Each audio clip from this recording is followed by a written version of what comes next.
we have had a transformation, and the power of consumption has increased. Yes. Roughly, roughly about 100 megawatts per year. And that has forced us to look for alternative ways of getting mileage.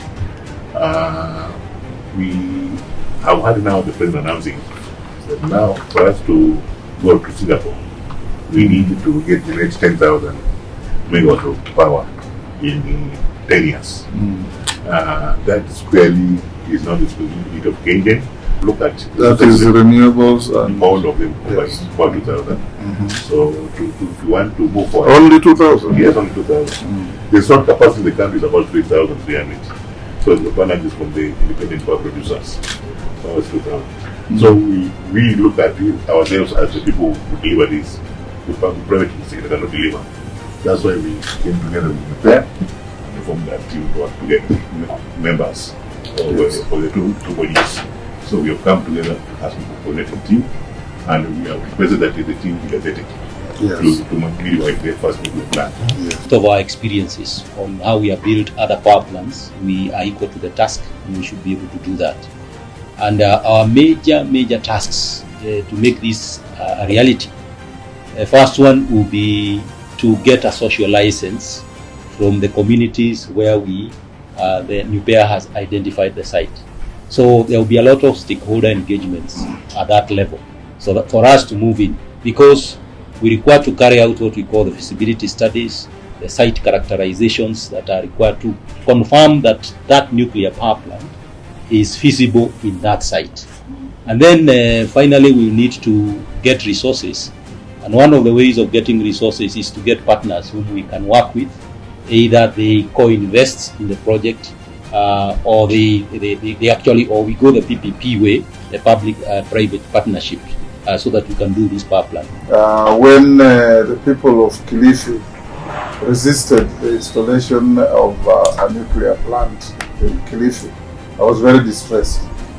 I called Owen Bayer in his constituency it was supposed to be, and I even went to Kilifi with him to talk to Wazee Wakaya, and they told me that they misunderstood what it was. They thought you were going to make bombs in Kilifi, and they didn't want bombs to kill people. So public knowledge is important. We are currently drafting a law. What we lack in this country today is defining public participation, its nature, its extent, and who carries out public participation. So I have a draft law here we are working on. It will make things easier for any agency that is doing and carrying out public projects in the country, so that we don't have too many bottlenecks and roadblocks on actualizing programs, because we don't want to get into the World Bank syndrome of studies upon studies. You study, you evaluate, you assess, then you go back again to study the study and look at whether the parameters were right. In 10 years, nothing is working. The industrialized countries like Singapore, Malaysia, where we want to go, their consumption is between 3,000 and 7,000 kilowatt hours per capita. Kenya is only 190. And this 190 is the 3,300 installed capacity. Yes. It means that if we are to make headway, we have to multiply that capacity by 20 times. We are only at 5% where we should be. Which means we need to, if we want to go to this Singapore journey we are talking about in this country. And by the way, countries like South Africa already have 60,000, like Egypt and so on. Our neighbors, Ethiopia here, are now going toward 20,000. So I think we are behind, and the nuclear power is one of the quickest ways we can go to this part. We can literally get 20,000 megawatts in 20 years. We need a workshop with members of the relevant committees in these two houses of parliament to take them through what nuclear power is and all the things relating to it. In me, you are a champion. I support you fully.